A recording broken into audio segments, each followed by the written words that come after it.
बिस्मिल्लाहिर्रहमानिर्रहीम। Welcome to my channel. कैसे हैं आप सब? ठीक हैं? अच्छा अच्छा पढ़ रहे हैं सारे लोग? तो चलें, आज बेटा आज भी हम एफएससी पार्ट 2 जो है उसको आगे लेके चलेंगे। चैप्टर 12 हमने कंप्लीट कर लिया था। इसमें हमने सारी थ्योरी पढ़ ली थी, फिर हमने शॉर्ट क्वेश्चंस जो हैं उनको भी कर लिया था। तो आज की वीडियो में इंशाल्लाह हम न्यूमेरिकल जो है, एक्सरसाइज न्यूमेरिकल्स वो करेंगे। टोटल 13 न्यूमेरिकल्स हैं इसमें। मैंने इसको दो पोर्शन में डिवाइड किया है।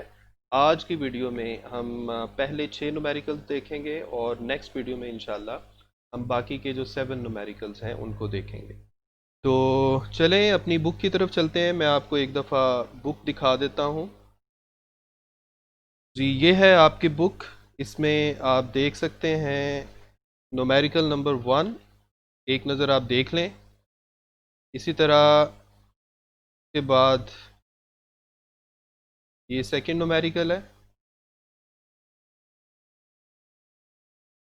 और इसके बाद है जी थर्ड, के बाद फोर्थ और फिर फिफ्थ और ये आज का लास्ट न्यूमेरिकल यानी 12.6। तो ये है आपके आज के लेसन के अंदर जो न्यूमेरिकल है। तो अब हम इंशाल्लाह चलते हैं अपने बोर्ड की तरफ। मुझे बस थोड़ा सा इसको ओपन करने दें। ओके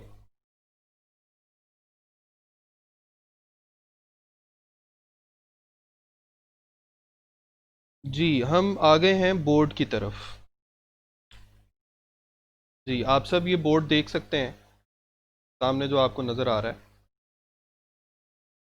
जी, हमारे आज के लेक्चर में जो लर्निंग आउटकम्स हैं वो क्या हैं? सबसे पहले हमने देखें लर्निंग आउटकम से आज का मतलब क्या है कि हम कौन कौन से जो टॉपिक्स हैं उनके रेलिवेंट न्यूमेरिकल्स आज करेंगे। तो सबसे पहले तो इसमें है इलेक्ट्रिक फोर्स की मैग्नीट्यूड और डायरेक्शन, इलेक्ट्रिक फील्ड की मैग्नीट्यूड और डायरेक्शन, इस तरह की चीज़ें हम देखेंगे। और जहाँ पर वेक्टर डायग्राम की ज़रूरत पड़ेगी हम वेक्टर डायग्राम भी बनाएंगे। और जो सेकंड पॉइंट है उसमें क्या है कि हमने गिवन कंडीशंस के मुताबिक मुख्तलिफ जो भी गिवन कंडीशन हो सकती है उसको यूज़ करते हुए हमने इलेक्ट्रिक फील्ड की वैल्यू निकालनी। आज के लेक्चर में जो हमारी आप समझ लें मेमोरी के अंदर जो चीज़ें होनी चाहिए वो क्या हैं? कुछ फार्मूले, जिसमें कूलम लॉ का फार्मूला। जी, इसमें कूलम्स लॉ का फार्मूला है, मैं आपको ये लिख भी देता हूँ। जैसे हम जानते हैं कि electric force is equal to Coulomb constant Q1 Q2 divided by r का स्क्वायर। ये कूलम फोर्स का फार्मूला हो गया। Electric field due to a point charge, इसका फार्मूला क्या होता है? Electric field is equal to k q divided by, अगर क्यू चार्ज की इलेक्ट्रिक फील्ड है तो इसका फॉर्मूला क्या होगा? K q divided by k q divided by r square. तो ये आपके पास दोनों फार्मूले आ गए। इसी तरह नेक्स्ट हमें पता होना चाहिए कि वेक्टर्स क्या हैं, और वेक्टर्स को यूज़ करते हुए चाहे वेक्टर्स को ऐड करना पड़े चाहे वेक्टर्स को सब्ट्रैक्ट करना पड़े तो इनकी डायग्राम कैसे बनाई जाती है। इसी तरह थर्ड हमें ये फार्मूला वही बच्चों वाला जो आपने फर्स्ट ईयर में पढ़ा था, weight is equal to mg। तो ये कुछ फार्मूले हैं जो हमारे माइंड में होने चाहिए। अब ये सामने आपको 6 न्यूमेरिकल्स नज़र आ रहे हैं जिनको आज हमने सॉल्व करना है। इंशाल्लाह मैं आपको ये सारा लिख के करवाऊँगा। बस एक नज़र आप 6 के 6 न्यूमेरिकल्स जो हैं इनकी स्टेटमेंट को देख लें। अब हम चलते हैं अपने सोल्यूशन की तरफ। जी, इसमें सबसे पहला हमारा जो न्यूमेरिकल है इसकी स्टेटमेंट आप सामने देख रहे हैं। Compare the magnitudes of electrical and gravitational forces exerted on an object। अब ऑब्जेक्ट जो है उसका मास भी गिवन है और उसका चार्ज भी गिवन है, बाय एन आइडेंटिकल ऑब्जेक्ट, यानी दोनों ऑब्जेक्ट्स में वो एक जैसे हैं, और इन दोनों के दरमियान जो डिस्टेंस है वो उसने बता दी है 10 सेंटीमीटर। तो ये डिस्टेंस भी आप देख सकते हैं 10 सेंटीमीटर। इसी तरह उसने यहाँ पर चूंकि ग्रेविटेशनल कांस्टेंट जो है उसकी वैल्यू यूज़ होनी थी, उसने वो दे दी है। अगर वो ना भी दे तो आपको ये वैल्यू याद होनी चाहिए। अच्छा जी, सबसे पहले आप देखें इसके सोल्यूशन में क्या कुछ हो। सबसे पहले हम देखते हैं कि हमारे पास डेटा क्या है, गिवन डेटा क्या है। देखें, सबसे पहले हमारे पास है मैस ऑफ बोथ ऑब्जेक्ट्स। तो दोनों का मैस चूंकि सेम है, तो आप दोनों के मैस को एक नाम दे दें m, और उसकी वैल्यू कितनी गिवन है 10 ग्राम। अब अगर मैं ग्राम को किलोग्राम में कन्वर्ट करना चाहता हूं तो मुझे 1000 से डिवाइड करना पड़ेगा। तो आपके पास ही हो जाएगा 0.01 kg। तो ये आपके पास मैथ आ गया। इसके बाद आपने क्या लिखना है जी, चार्ज। चार्ज भी दोनों का सेम है, Q1 Q2 इक्वल Q। अब चार्ज कितना है जी, 20 माइक्रोकूलम, 20 माइक्रोकूलम। अब माइक्रो कितना होता है, 10 रेज़ टू पावर -6। तो इस तरह से आप इसे लिख सकते हैं 2 multiplied by 10 raise to power -5। क्योंकि एक ज़ीरो यहाँ पे मौजूद है ना, ये ज़ीरो उसको ख़त्म कर देगा, एक माइनस की पावर ख़त्म हो जाएगी। तो ये आपके पास चार्ज आ गया। इसी तरह जो डिस्टेंस है जो गिवन है वो कितना है, distance is equal to, distance को आर से मैं जाहिर कर रहा हूँ, इसकी वैल्यू है 10 सेंटीमीटर। अब सेंटीमीटर को मीटर में कन्वर्ट करना हो तो आप 100 से डिवाइड करते हैं। तो इस तरह से आपके पास आ जाएगा 0.1 मीटर। तो ये आपके पास डिस्टेंस आ गया। एक आपने मैस की वैल्यू लिख ली, एक आपने मैस की वैल्यू लिख ली, चार्ज की वैल्यू लिख ली, और यहाँ पर आपने डिस्टेंस की वैल्यू लिख ली। अब हम इसके सोल्यूशन की तरफ आते हैं।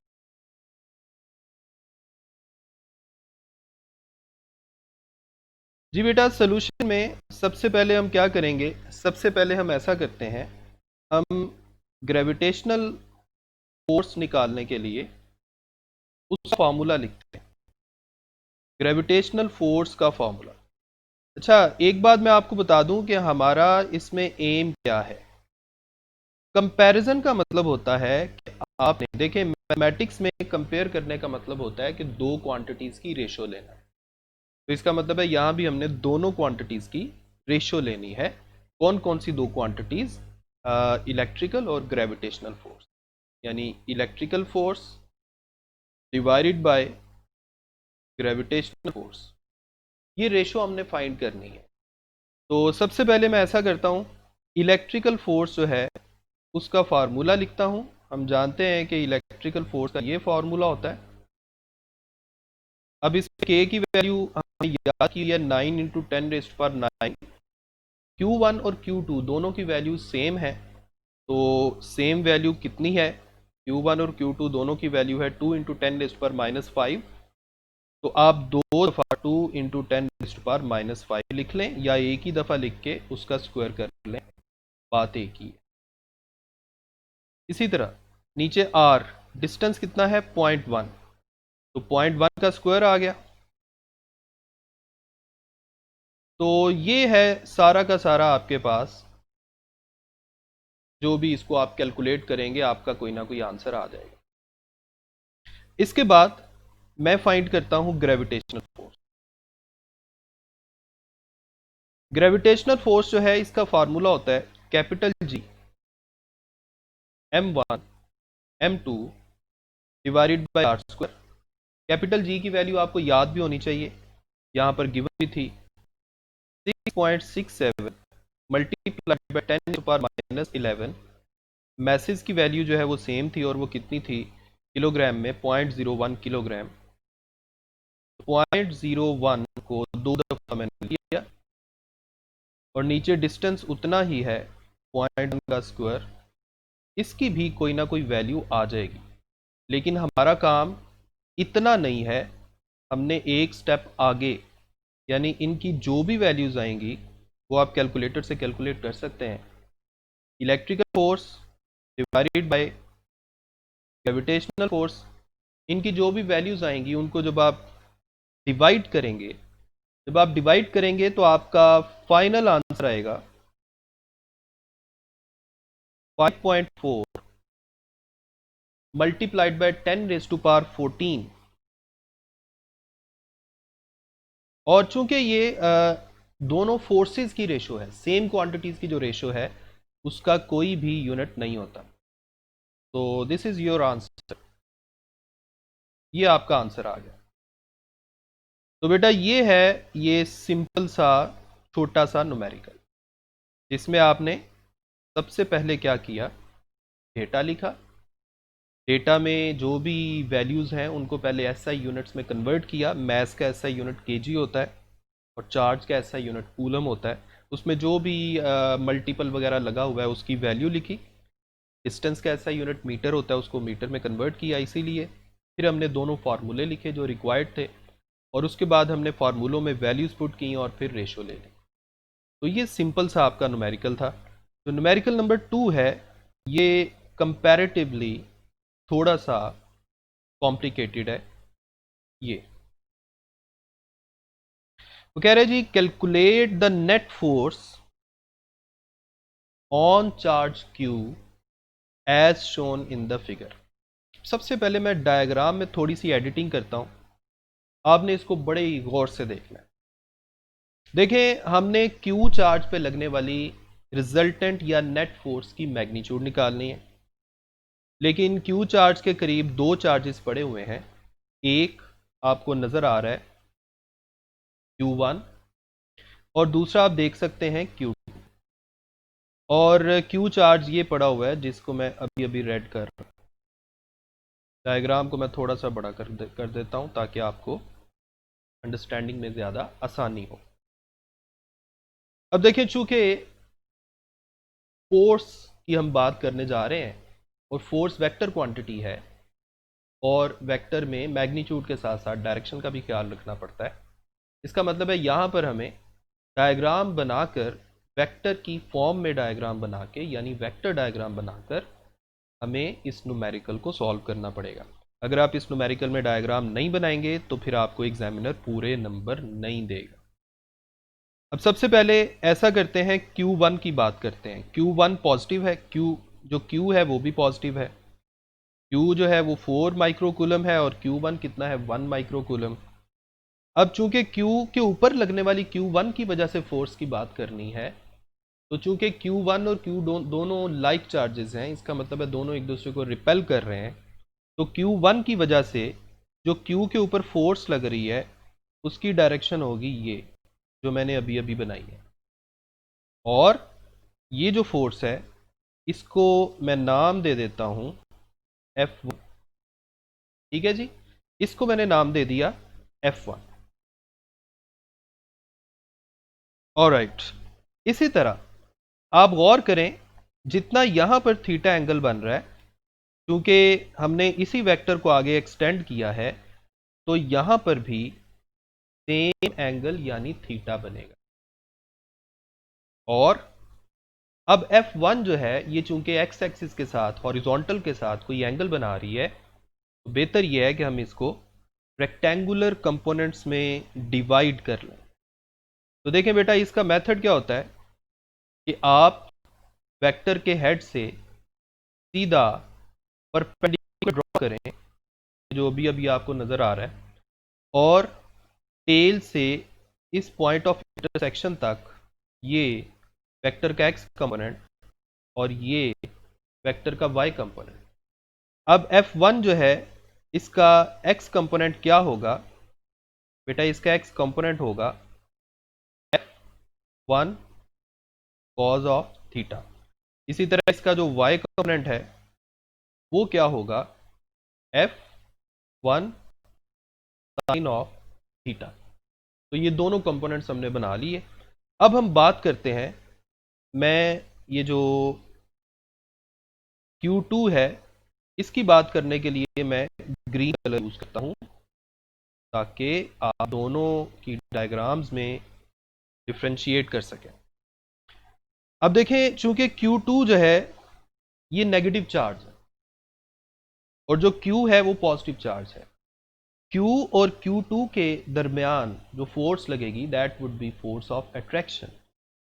अब चूंकि Q के ऊपर Q2 की वजह से लगने वाली फोर्स की हमने बात करनी है, तो इसलिए फोर्स ऑफ अट्रैक्शन का मतलब है कि Q2 जो है वो Q को अपनी तरफ खींचेगा और Q Q2 को अपनी तरफ खींच रहा है। लेकिन हमने किस फोर्स की बात करनी है? जो Q के ऊपर लग रही है। तो जो Q के ऊपर फोर्स लग रही है Q2 की वजह से, उसकी डायरेक्शन है ये जो ग्रीन कलर का आपको अभी अभी एरो नजर आ रहा है।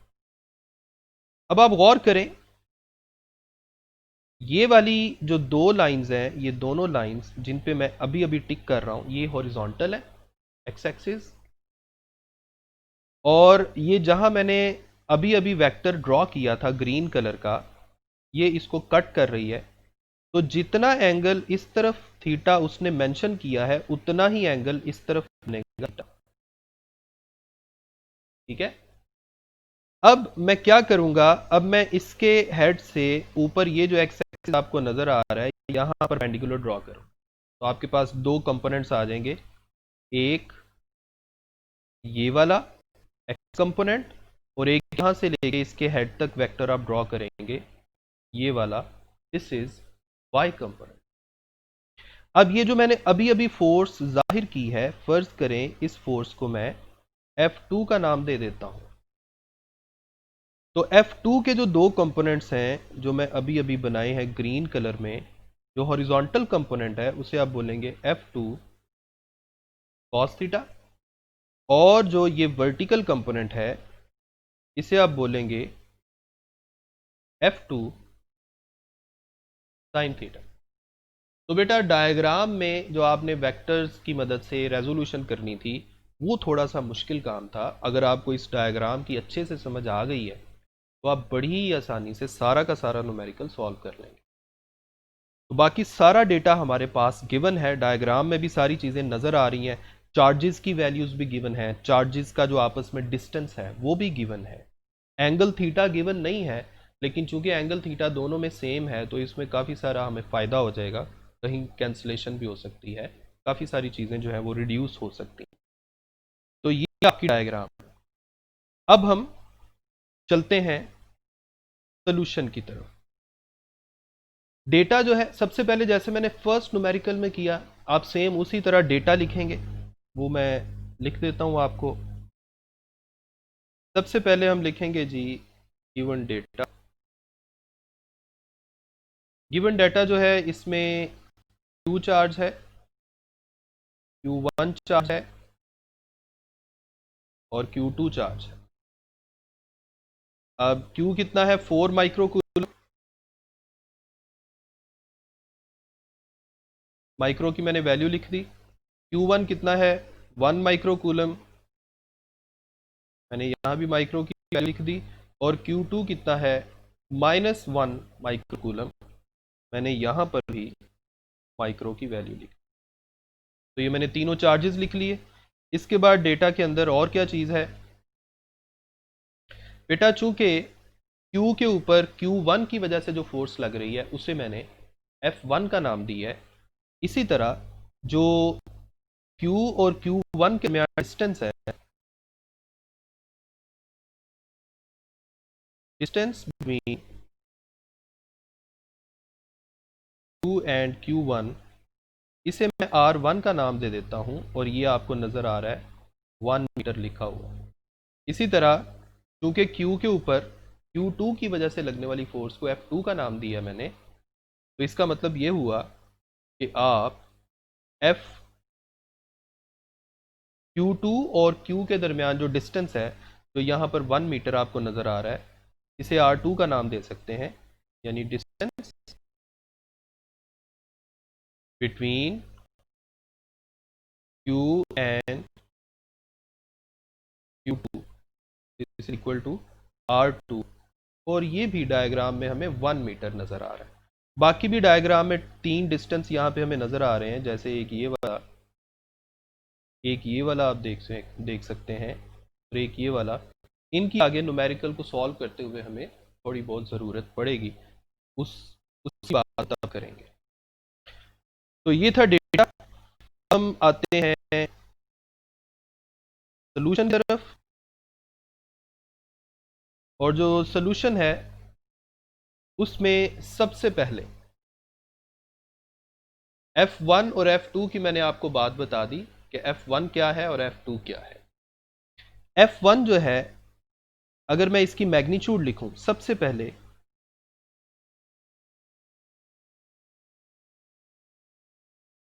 मैग्नीट्यूड ऑफ F1, तो कूलम लॉ के मुताबिक इसका फार्मूला बनेगा K Q Q1 divide by R1 का स्क्वायर, क्योंकि एक चार्ज Q है यहाँ पर, दूसरा चार्ज Q1 है, और नीचे इनके दरमियान डिस्टेंस की जगह मैंने R1 लिख दिया।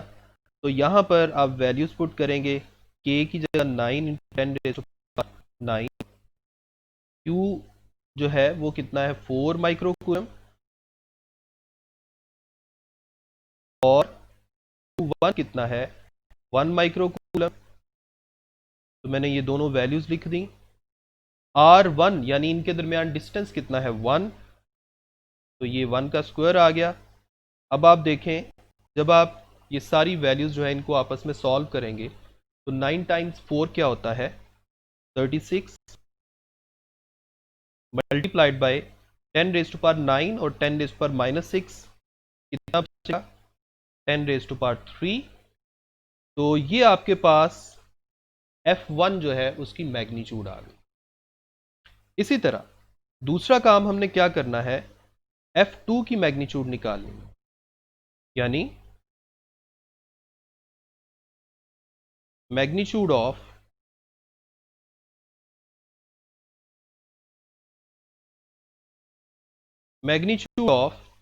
F2। अब चूंकि F2 वो वाली फोर्स है जो Q2 लगा रहा है इस पर, Q के ऊपर, तो इसका मतलब है इसमें दो चार्जेस आएंगे Q और Q2। तो आप इसको फिर कैसे लिखेंगे, K Q और Q2, और नीचे इन दोनों चार्ज के दरमियान डिस्टेंस का स्क्वायर। अब K की जगह तो 9 × 10⁻9, जैसे पहले हमें पता है 1 का स्क्वायर है, इसे आपने 12 नहीं समझ लेना। इसी तरह मल्टीप्लाइड बाय Q की वैल्यू 4 मल्टीप्लाइड बाय 10⁻6, और Q2 की जो मैग्नीट्यूड है, बेटा यहाँ पे मैं चार्ज का साइन नहीं लिखूंगा, क्योंकि यहाँ मैं फोर्स की मैग्नीट्यूड निकाल रहा हूँ, और मैग्नीट्यूड कभी नेगेटिव नहीं होती, तो इसलिए मैं यहाँ पर 1 × 10⁻6 ही लिख रहा हूँ।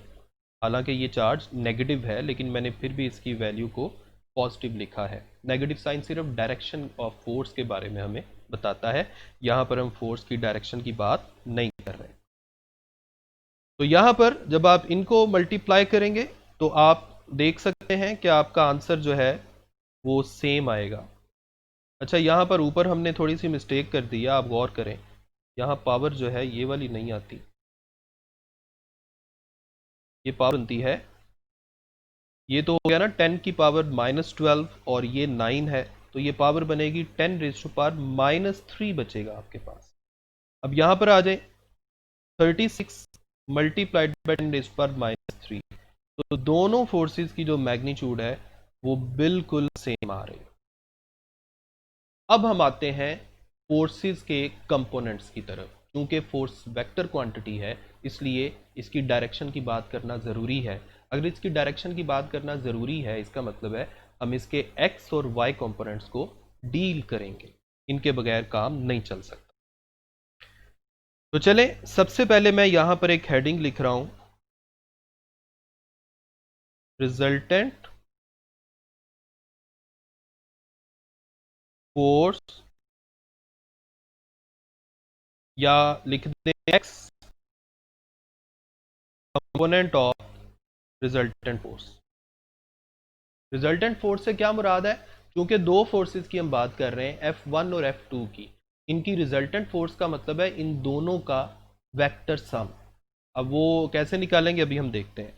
सबसे पहले हम क्या करेंगे, हम इनके x कंपोनेंट्स को ऐड करेंगे। टोटल दो फोर्सेस हैं जिनके x कंपोनेंट आपने यहां पर बनाए हैं, एक F1 का x कंपोनेंट और दूसरा F2 का x कंपोनेंट।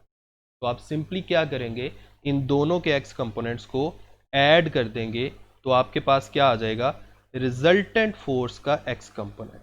बेटा रिजल्टेंट फोर्स के x कंपोनेंट को मैं Fx का नाम दे रहा हूं, और ये किस इक्वल आ रहा है, F1 cos theta plus F2 cos theta.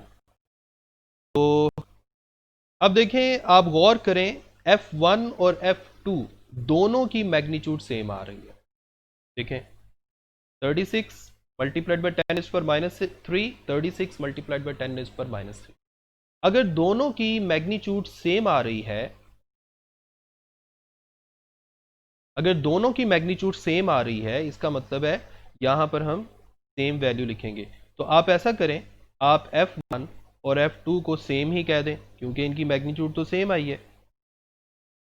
तो अगर दोनों की मैग्नीट्यूड सेम है तो आप उसको कॉमन निकाल सकते हैं। तो मैं अभी इसको कॉमन निकाल लेता हूँ, 36 मल्टीप्लाइड बाई 10 माइनस 3, और अंदर आपके पास cos theta 2, cos theta plus cos theta.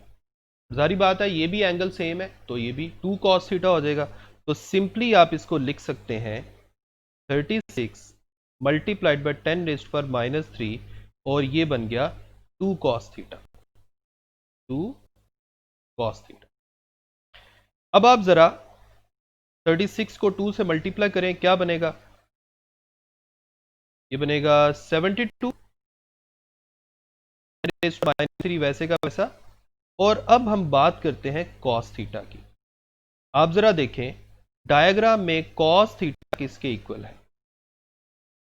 अब मजे की बात यह है कि आप इन दोनों में से कोई भी ट्रायंगल कंसीडर कर सकते हैं, क्योंकि दोनों ट्रायंगल्स की जो वैल्यूज हैं वो बिल्कुल बराबर है।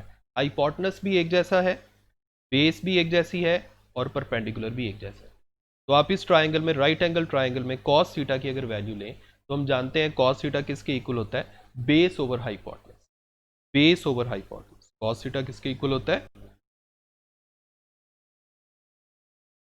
Base over hypotenuse. तो यहां पर डायग्राम में बेस किसके इक्वल है, 0.6 के, और हाइपोटेनस किसके इक्वल है, 1 के। तो आपके पास आ जाएगा 0.6 डिवाइडेड बाय 1। तो ये आपने इसकी वैल्यू को लिख लिया। अब 72 मल्टीप्लाइड बाय 0.6, 72 मल्टीप्लाइड बाय 0.6 क्या होगा, ये हम देख लेते हैं। 6 टाइम्स 2 12, 1 आ गया, 7 और 1 8, ओके।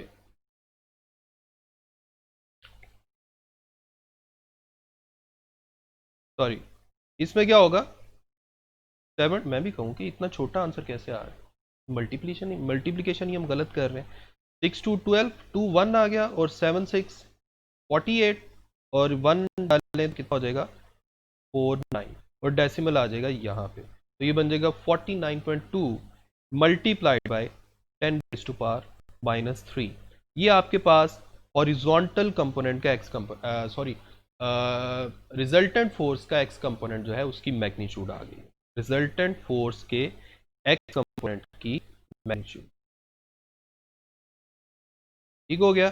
अब हम बात करते हैं रिजल्टेंट फोर्स का वाई कंपोनेंट, वो मैं लिखता हूं, वाई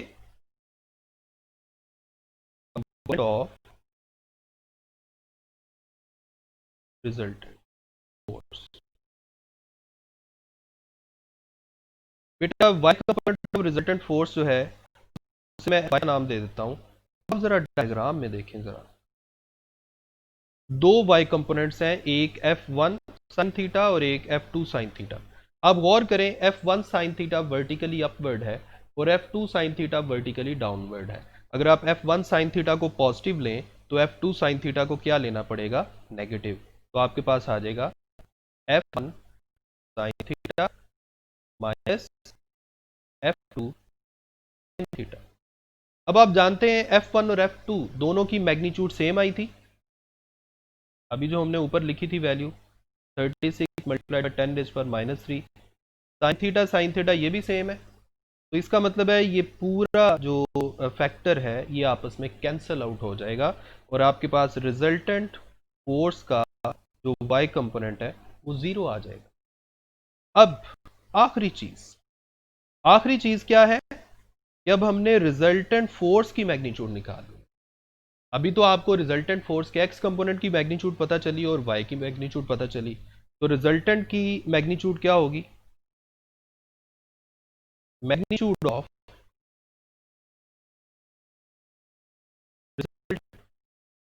तो बेटा किसी भी वेक्टर की मैग्नीट्यूड निकालने का तरीका क्या होता है कि आप स्क्वायर रूट के अंदर उसके x कंपोनेंट की मैग्नीट्यूड का स्क्वायर करें प्लस y कंपोनेंट की मैग्नीट्यूड का स्क्वायर कर दें प्लस अगर z कंपोनेंट भी था तो उसकी मैग्नीट्यूड का स्क्वायर कर दें।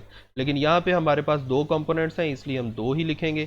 तो यहाँ पर आपके पास x कंपोनेंट की जगह आ गया 49.2 मल्टीप्लाइड बाई 10⁻³ इसका स्क्वायर, y कंपोनेंट तो 0 था, सारे का स्क्वायर रूट। ये 0 खत्म हो गया, इसका इससे कैंसिल हो जाएगा, आपके पास सिंपली यही आंसर आ जाएगा। अब आप इसको साइंटिफिक नोटेशन की फॉर्म में लिख सकते हैं। अगर ये डेसिमल डिजिट इधर ले आऊं तो 4.92 मल्टीप्लाइड बाई 10⁻⁻⁴ न्यूटन आंसर। तो ये था आपका न्यूमेरिकल।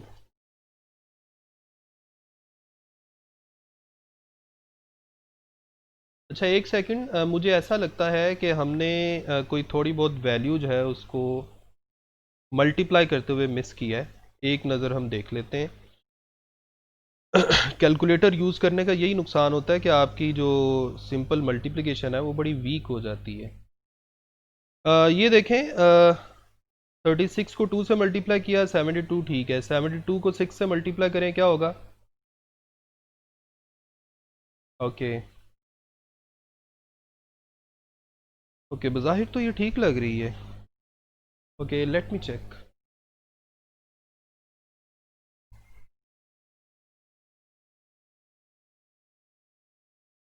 जी कितनी अजीब सी बात है कि इतनी हमने छोटी सी मिस्टेक कर दी है। अब आप ज़रा एक नज़र देख लें जहाँ मिस्टेक हुई है। 72 जो है इसको 0.6 से हम मल्टीप्लाई कर रहे थे तो ये बनता है 43 ये हमारी मिस्टेक थी। इसको यहाँ पे भी ठीक कर लेते हैं 43.2। इसी तरह यहाँ भी 43.2। तो यहाँ पर आपके पास फाइनल आंसर आ जाएगा जो मैं ब्लैक कलर में लिख देता हूँ 4.32 मल्टीप्लाइड बाई 10⁻⁻⁴। 4.32 मल्टीप्लाइड बाई 10⁻⁻⁴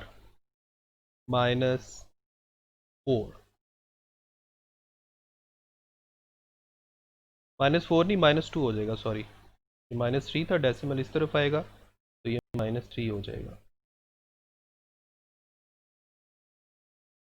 तो आपने परेशान नहीं होना भाई, ये वीडियो रिकॉर्डिंग जो मैं करता हूँ इसमें मैं बाद में कोई एडिटिंग नहीं करता, तो ये लाइव सारा रिकॉर्ड हो रहा होता है, इसलिए इस तरह का थोड़ा बहुत जो कैलकुलेशन में मिस्टेक है ये हो सकती है। ये आ गया जी 4.32 मल्टीप्लाइड बाय 10⁻⁻² और इसका यूनिट क्या होगा? न्यूटन।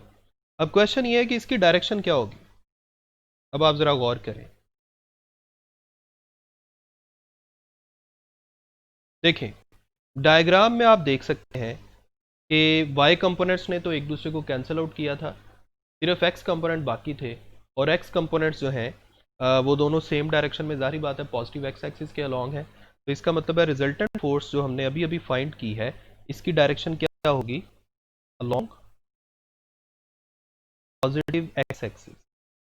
अगर इसकी direction along positive x axis है, तो अगर मैं इसको वेक्टर की फॉर्म में लिखना चाहूँ तो 4.232 मल्टीप्लाइड बाई 10⁻⁻² न्यूटन और साथ यूनिट वेक्टर आई लगाया जा सकता है, क्योंकि पॉजिटिव एक्स एक्सिस के अलोंग जो यूनिट वेक्टर है वो आई यूज़ होता है। तो ये था बेटा आपका सेकंड न्यूमेरिकल। इसके बाद है जी हमारा न्यूमेरिकल 3। न्यूमेरिकल 3 जो है ये कंपैरेटिवली काफ़ी सिंपल है। सेकंड न्यूमेरिकल जो है ये बहुत लेंथी था, इसको देख के आप काफ़ी परेशान भी हो गए होंगे, काफ़ी बोर भी हुए होंगे, लेकिन अगर आप इसको इसी तरह डिटेल में करेंगे फिर ये आपको समझ आएगी, अदरवाइज आप इसको भूल जाएंगे। तो 12.3 में देखें, अ point charge Q -8 × 10⁻⁸ coulomb is placed at origin.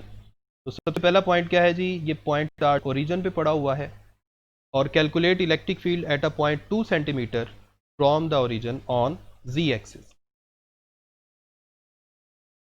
जी, अब इसमें जो Q है वो कहाँ पड़ा हुआ है, ओरिजिन पे। बेटा इसकी डायग्राम बनाना ज़रूरी है, अगर आप इस न्यूमेरिकल की डायग्राम नहीं बनाएंगे तो वो आपके मार्क्स काट लेगा। तो ऐसा करते हैं, हम ये बना लेते हैं 3 डायमेंशनल रेक्टेंगुलर कोऑर्डिनेट सिस्टम। इसमें हम एक चार्ज कंसिडर कर लेते हैं Q। फर्स्ट करें, ये चार्ज पड़ा हुआ है Q और इसकी वैल्यू अभी हम डेटा में लिख लेंगे। Calculate electric field at point 2 centimetre from the origin on z axis. अब हमने जी एक्सिस पे पॉइंट कंसीडर करना है। ऐसा करें, इसे एक्स फर्स्ट कर लेते हैं, इसे वाई फर्स्ट कर लेते हैं और इसे जी फर्स्ट कर लेते हैं। अब जी एक्सिस पर यानी यहाँ पे फर्स्ट कर लें, यहाँ जी एक्सिस पे कोई पॉइंट है पी जो चार्ज क्यू से कितने डिस्टेंस पे है, फर्स्ट करें आर डिस्टेंस पे है।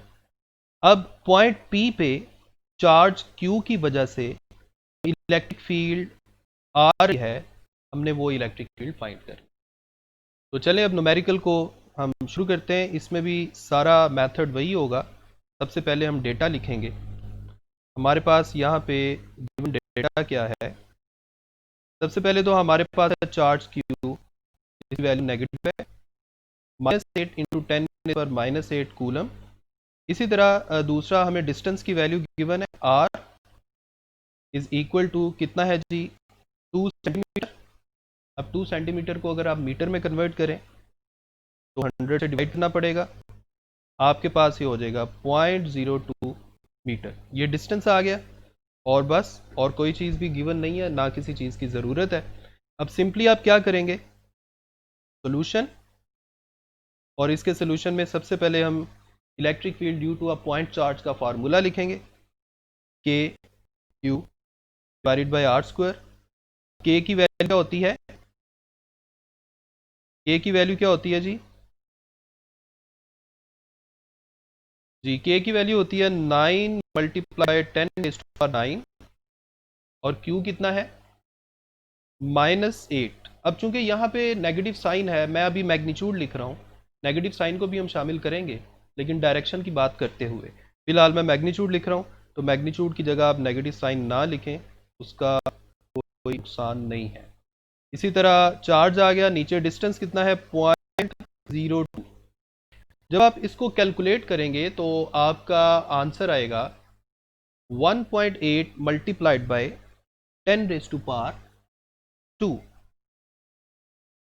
1.8 मल्टीप्लाइड बाय 10⁻²। और यूनिट क्या होगा, जाहिर बात है इलेक्ट्रिक फील्ड का यूनिट होता है न्यूटन पर कूलम। और अब हम इलेक्ट्रिक फील्ड को वेक्टर की फॉर्म में अगर लिखें तो उस इलेक्ट्रिक फील्ड की मैग्नीट्यूड आएगी और साथ डायरेक्शन आएगी। अब गौर करें डायरेक्शन किस तरफ होगी, चूंकि चार्ज नेगेटिव था, नेगेटिव चार्ज की जो इलेक्ट्रिक फील्ड है वो रेडियली इनवर्ड होती है। अब पॉइंट पी जी एक्सिस पर है तो फिर इलेक्ट्रिक फील्ड की डायरेक्शन क्या होगी, डायग्राम के मुताबिक देखें, ये चार्ज की तरफ, और ये डायरेक्शन बन रही है नेगेटिव जी एक्सिस की तरफ। जी एक्सिस अगर ऊपर की तरफ हमने कंसिडर किया है तो नेगेटिव जी एक्सिस किस तरफ कंसिडर करना पड़ेगा, नीचे की तरफ, वर्टिकली डाउनवर्ड, इस डायग्राम के मुताबिक। और नेगेटिव जी एक्सिस के अलॉन्ग जो यूनिट वेक्टर यूज होता है दैट इज -k है। तो अब आप इसकी वैल्यू लिख सकते हैं, -1.8 × 10⁻² k है। तो नेगेटिव साइन मैंने जो के हैट के साथ था उसको बाहर लिख लिया, और यहाँ पर आप यूनिट भी लिख सकते हैं न्यूटन पर कूलम। एक बात माइंड में रखें कि जब आप न्यूमेरिकल सॉल्व करते हैं तो जो आंसर आता है उसके यूनिट्स लिखना बहुत ज़रूरी है। अगर आप यूनिट्स नहीं लिखेंगे तो वो आपके मार्क्स काट लेगा। तो बेटा ये था आपका थर्ड न्यूमेरिकल। ओके जी। जी न्यूमेरिकल नंबर 4 जो है ये हम देखते हैं एक नज़र। इसमें वो कह रहा है जी determine the electric field at a position r. उसने इलेक्ट्रिक फील्ड फाइंड करने का कहा है, साथ उसने एक पोजीशन वेक्टर दिया है जिस पॉइंट पे हमें इलेक्ट्रिक फील्ड चाहिए, और चार्ज क्यू जो है यहाँ पर भी ओरिजिन पे पड़ा हुआ है। अब फ़र्ज़ करें यहाँ पे भी हमें डायग्राम बनानी पड़ेगी।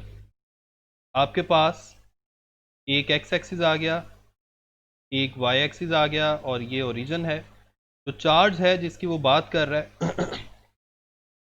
चार्ज भी पॉजिटिव है। इस चार्ज को हम फर्ज कर लेते हैं कि ये ओरिजिन पे पड़ा हुआ है, और यहाँ पे कोई पॉइंट है P। इस पॉइंट का पोजीशन वेक्टर उसने बता दिया है। पोजीशन वेक्टर ऐसा वेक्टर होता है जो ओरिजिन से स्टार्ट होके गिवन पॉइंट तक जाता है, यानी इसकी टेल ओरिजिन पे होती है और हेड गिवन पॉइंट पर होता है। इस पोजीशन वेक्टर की वैल्यू गिवन है R, वो वैल्यू गिवन है, यहाँ पे लिखने की ज़रूरत नहीं है डायग्राम में। इसी तरह पॉइंट P पे हमें इलेक्ट्रिक फील्ड की वैल्यू चाहिए, मैं उसको यहाँ पर मेंशन कर देता हूँ।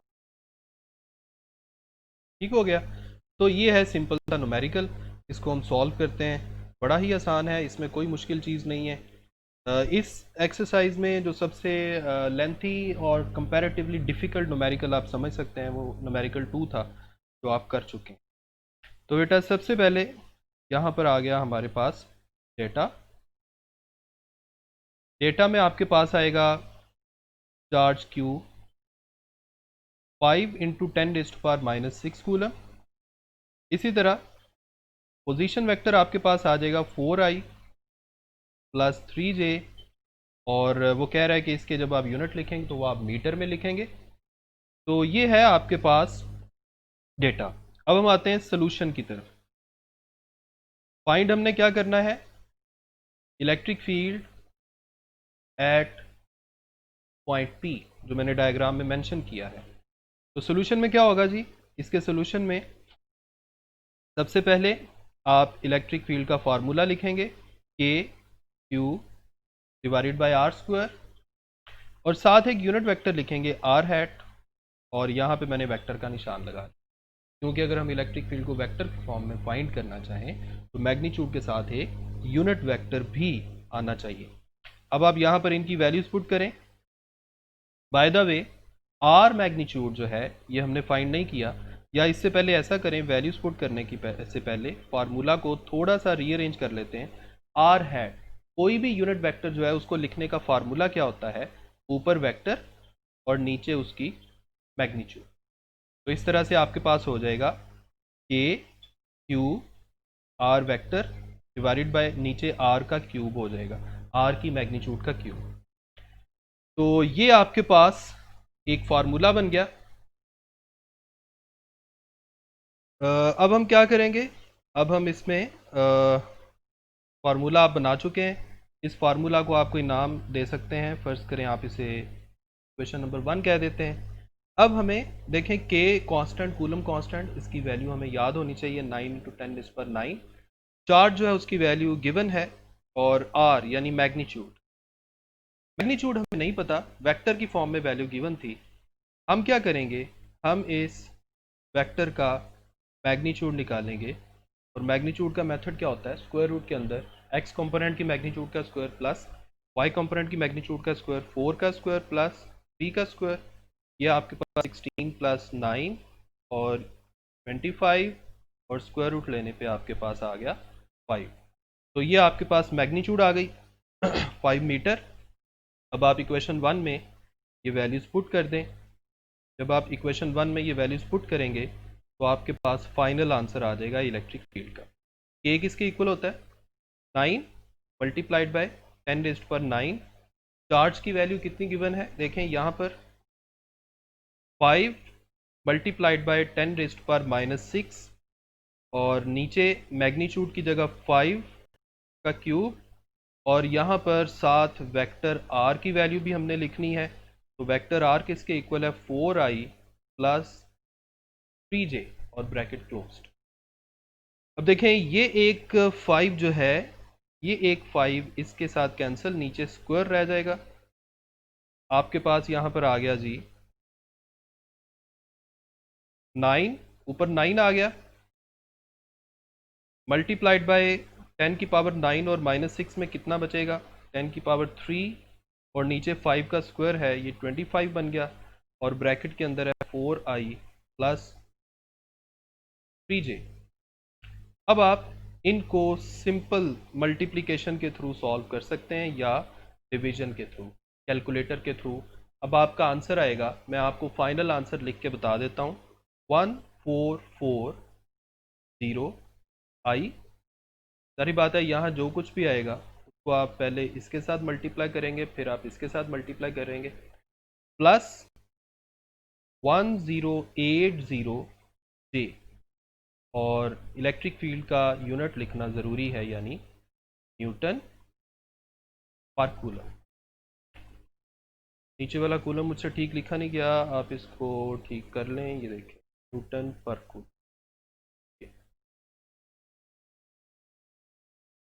ठीक हो गया जी बेटा, ये था आपका थर्ड न्यूमेरिकल, सॉरी थर्ड नहीं, ये फोर्थ न्यूमेरिकल।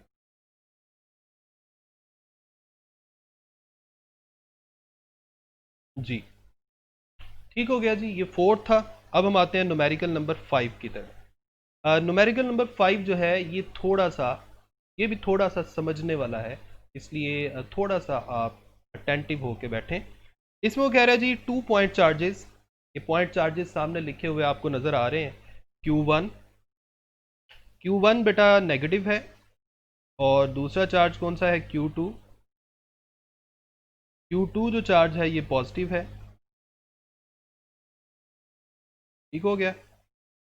Q1 है -1 इंटू 10⁻⁻6 कूलम, और Q2 है +4 मल्टीप्लाइड बाई 10⁻⁻6 कूलम। वो कह रहे हैं are separated by a distance of 3 metre, ये 3 मीटर के फासले पे पड़े हुए हैं। दो चीज़ें उसने पूछी हैं, find and justify zero field location.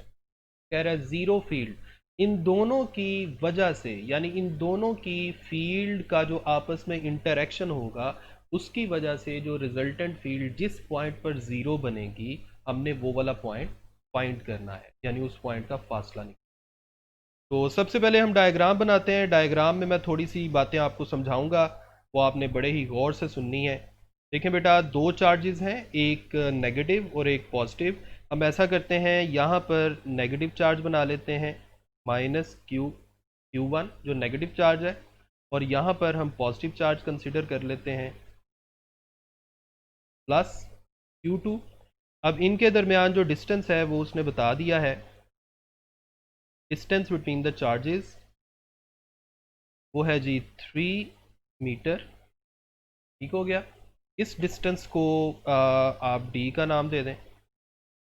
ठीक है, डिस्टेंस बिटवीन टू चार्जेस। अब वो कह रहा है कि इन दोनों की वजह से जिस जगह पर रिजल्टेंट इलेक्ट्रिक फील्ड ज़ीरो आए, आपने वो जगह फाइंड करनी है, यानी वो वाला पॉइंट फाइंड करना है, यानी उस पॉइंट की पोजीशन निकाल। तो बेटा सबसे पहली बात आप ये देखें कि दोनों अपोजिट चार्जेस हैं। अपोजिट चार्जेस के दरमियान में देखें, ये चेक करने के लिए कि किसी जगह फील्ड है या नहीं है, वहाँ हम टेस्ट चार्ज रखते हैं ना। तो अपोजिट चार्जेस जो हैं, इनके दरमियान अगर हमने फील्ड फाइंड करनी है, तो हम क्या करेंगे, दरमियान में कहीं टेस्ट चार्ज रखेंगे। अब आप गौर करें, Q2 जो है वो इस चार्ज को रिपेल करेगा, और Q1 अट्रैक्ट करेगा, क्योंकि Q1 पॉजिटिव चार्ज। तो इसका मतलब है, चूंकि ये अनलाइक चार्जेस हैं, तो दरमियान में किसी भी जगह पर इलेक्ट्रिक फील्ड ज़ीरो नहीं हो सकती, क्योंकि अनलाइक चार्जेस के दरमियान में इलेक्ट्रिक फील्ड ज़ीरो नहीं होती। अब क्वेश्चन है कि इलेक्ट्रिक फील्ड कहाँ ज़ीरो होगी, बाहर ज़ीरो होगी, सारी बात है। अगर ऑपोजिट चार्जेस के दरमियान में ज़ीरो नहीं है, तो फिर बाहर किसी तरफ ज़ीरो होगी। अब बाहर के दो इलाके हैं, एक Q1 वाली साइड पर और दूसरा Q2 वाली साइड पर। अब आप ज़रा गौर से देखिएगा, अगर मैं Q1 की बात करूं तो Q1 छोटा चार्ज है जो आप सामने देख रहे हैं, 1 कूलम है, 1 माइक्रो कूलम, और Q2 कंपैरेटिवली बड़ा चार्ज है, 4 माइक्रो कूलम। अगर Q2 बड़ा चार्ज है तो Q2 की जो फील्ड है वो भी बड़ी होगी, उसका भी एरिया काफ़ी बड़ा होगा, ये देखिए। और Q1 जो है इसकी फील्ड, चूंकि Q1 छोटा चार्ज है तो Q1 की जो फील्ड है वो भी जाहिर बात है छोटी होगी। मैं फर्ज कर लेता हूँ Q1 की फील्ड ये है। अब देखें वो कौन सा इलाका है जिसमें दोनों चार्जेस की फील्ड आपस में इंटरेक्ट कर रही है। वो इलाका है ये वाला। मैं इसको ब्लू कलर से बनाने की कोशिश करता हूँ, ये देखें, ब्लू नहीं, ये मल्टीपल कलर है जी। ये एरिया है जिसमें इन दोनों चार्जेस की फील्ड आपस में इंटरेक्ट कर रही है। अब Q1 वाली साइड पे दोनों आपस में इंटरेक्ट कर रही हैं, लेकिन Q2 वाली साइड पे यहाँ पे सिर्फ Q2 की फील्ड मौजूद है, Q1 की मौजूद नहीं है। इसका मतलब है हम कह सकते हैं कि जो रिजल्टेंट इलेक्ट्रिक फील्ड का ज़ीरो होने के चांस है वो Q1 वाली साइड पे है, Q2 वाली साइड पे नहीं, क्योंकि Q2 वाली साइड पे तो Q1 की फील्ड जा ही नहीं रही। ठीक है, तो इसलिए अब मैं यहाँ पर थोड़ी सी मज़ीद बातें कर देता हूँ आपको समझाने के लिए। देखें, फ़र्ज़ करें मैं कह देता हूँ जी इस जगह पर कोई पॉइंट P है, और इस पॉइंट पे जो Q1 की जो इलेक्ट्रिक फील्ड है वो इस तरफ है, जाहिर बात है, इसे मैं E1 का नाम दे देता हूँ। और Q2 जो है, चूंकि ये पॉजिटिव चार्ज है, पॉजिटिव चार्ज की इलेक्ट्रिक फील्ड रेडियली आउटवर्ड होती है, तो Q2 से अपोजिट बाहर की तरफ और Q1 की तरफ। तो E2 जो है उसकी डायरेक्शन क्या होगी, E1 के मुकाबले में ऑपोजिट।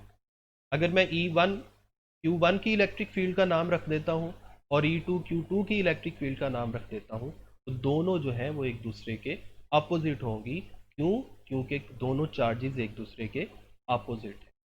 तो हम ये कंसीडर कर रहे हैं कि पॉइंट P पे इन दोनों की मैग्नीट्यूड बराबर है। जब मैग्नीट्यूड बराबर हो और डायरेक्शन अपोजिट हो तो फिर रिजल्टेंट आंसर क्या आता है, 0।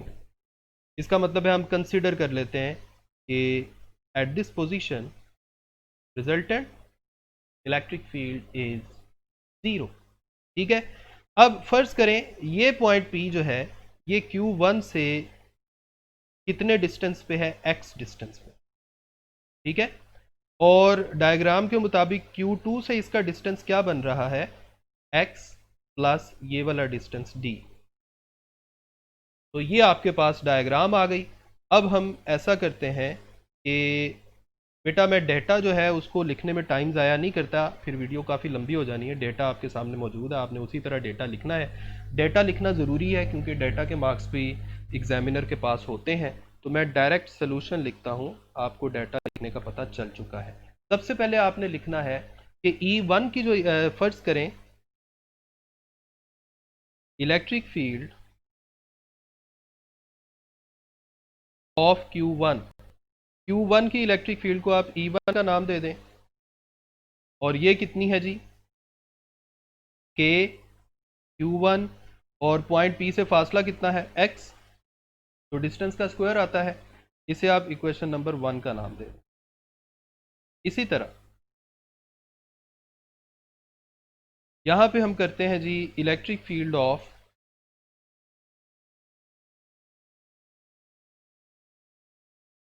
Q2। फर्ज करें Q2 की इलेक्ट्रिक फील्ड को मैंने E2 का नाम दिया है, और ये होगी K Q2 divided bye R square की बजाय R की जगह आप क्या लिखेंगे, R की जगह आप क्या लिखेंगे, टोटल डिस्टेंस। और Q2 का टोटल पॉइंट P से टोटल डिस्टेंस कितना है, ये वाला x प्लस डी। तो यहाँ पर आप क्या लिख देंगे, x प्लस डी सारे का स्क्वायर। ये आपके पास E2 की वैल्यू आ गई। इसे आपने इक्वेशन नंबर 2 का नाम दे दिया। अब आपको मैंने जो शुरू में बातें बताई थी, आपने वो सारी बातें यहाँ स्टेटमेंट की फॉर्म में लिखनी है।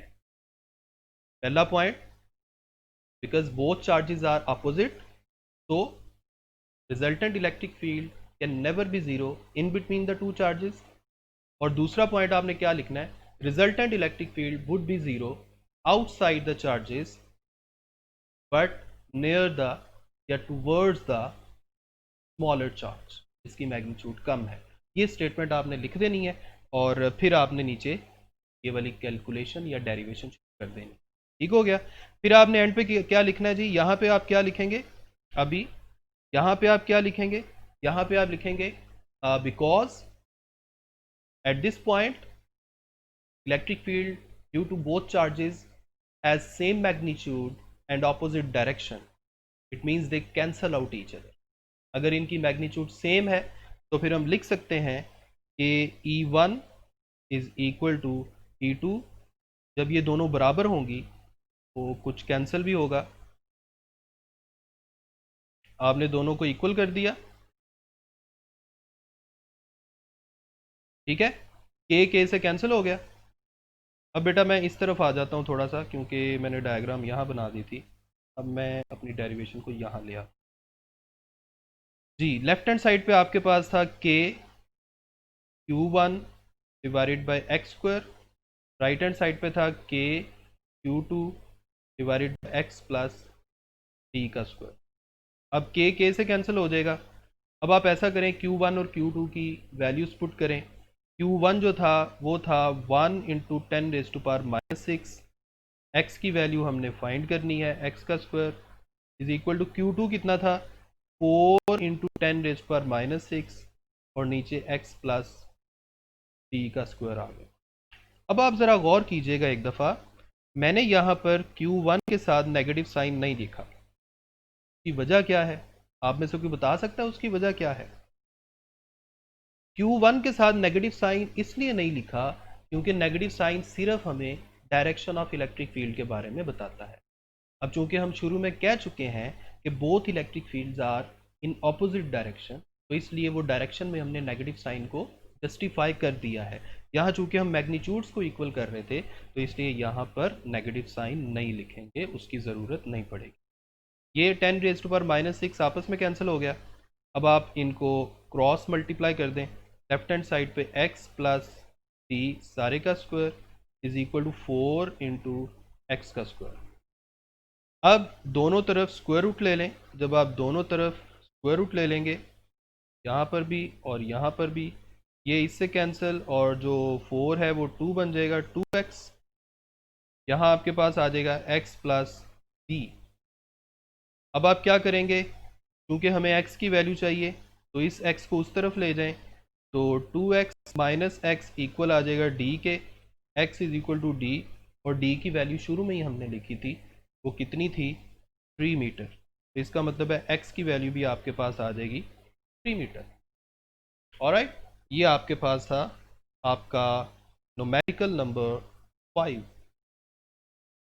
न्यूमेरिकल नंबर 5, जो मैं एक दफ़ा फिर आपको दिखा रहा हूँ। इसमें सारा कुछ हमने जो कुछ किया, मेरी जो डेरिवेशन है या जो सोल्यूशन है वो थोड़ा राइट साइड पे आ गया है। आपने बड़ा सिस्टमेटिकली करना है, एक तरफ डायग्राम और दूसरी तरफ सोल्यूशन।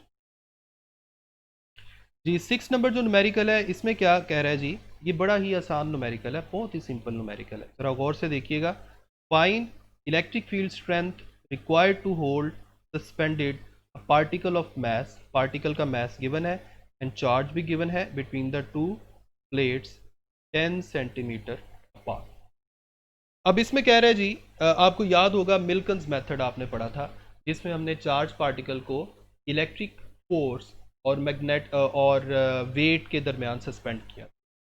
तो यहाँ भी यही सिचुएशन है, एक चार्ज पार्टिकल नीचे फॉल कर रहा है, उसके ऊपर एक इलेक्ट्रिक फोर्स लग रही है या इलेक्ट्रिक फील्ड हमने अप्लाई किया हुआ है जिसकी वजह से इलेक्ट्रिक फोर्स लग रही है। फर्ज करें इलेक्ट्रिक फोर्स ऊपर की तरफ लग रही है, फर्ज करें ये चार्ज पार्टिकल था, इलेक्ट्रिक फोर्स ऊपर की तरफ लग रही है और जो फोर्स ऑफ ग्रेविटी यानी वेट की फोर्स है ये नीचे की तरफ लग रही है। क्वेश्चन की स्टेटमेंट में उसने लिखा है टू होल्ड सस्पेंडेड, यानी चार्ज पार्टिकल को हम सस्पेंड करना चाहते हैं। तो फर्ज करें चार्ज पार्टिकल सस्पेंड हो चुका है, eight this point both forces must be equal in magnitude. तो यहाँ भी डेटा आप खुद लिखेंगे, मैं डायरेक्ट सोल्यूशन कर रहा हूँ। सोल्यूशन में क्या आएगा, because from the given condition of question, we can write Fg is equal to electric force Fg या फोर्स ऑफ ग्रेविटी की जगह mg आ गया। इलेक्ट्रिक फोर्स का फार्मूला होता है charge multiplied by electric field. यहाँ से आप इलेक्ट्रिक फील्ड की वैल्यू निकाल सकते हैं। इलेक्ट्रिक फील्ड आ जाएगा mg divided by charge. Mass given था, कितना गिवन था? 1 मल्टीप्लाइड बाय 10⁻⁻⁶। जी यानी 9.8 और चार्ज कितना गिवन है? चार्ज गिवन है जी 1 माइक्रोकूलम, यानी 1 मल्टीप्लाइड बाय 10⁻⁶। ये आपस में कैंसिल हो गए, तो आपके पास इलेक्ट्रिक फील्ड जो है की वैल्यू आ जाएगी 9.8 न्यूटन पर कूलम। तो दिस इज़ क्वेश्चन नंबर 6। तो बेटा आज हमने टोटल 6 न्यूमेरिकल्स किए हैं। ये आपके वो सारे के सारे न्यूमेरिकल्स हैं जो स्क्रीन पे इस वक्त आपको नज़र आ रहे हैं। ठीक है जी, ये था आपका न्यूमेरिकल नंबर 1। फिर नेक्स्ट है न्यूमेरिकल नंबर 2 जो सबसे ज़्यादा लेंथी था, और उसके बाद न्यूमेरिकल नंबर 3 ये, उसके बाद न्यूमेरिकल नंबर 4, और उसके बाद न्यूमेरिकल नंबर 5 जिसकी कैलकुलेशन थोड़ी दूर चली गई, एंड फाइनली न्यूमेरिकल नंबर 6। तो बेटा ये था हमारा आज का लेक्चर, और मुझे उम्मीद है कि आप इसको बहुत अच्छे से अंडरस्टैंड कर चुके होंगे। लेकिन अगर फिर भी कोई कंफ्यूजन है, कोई चीज़ आपको समझ नहीं आ रही, तो आप मुझे ज़रूर बताइएगा। नेक्स्ट वीडियो में इंशाल्लाह हम अपने अगले जो 7 न्यूमेरिकल्स हैं वो देखेंगे। उनको भी इसी तरह हम डिटेल में सॉल्व करके आपको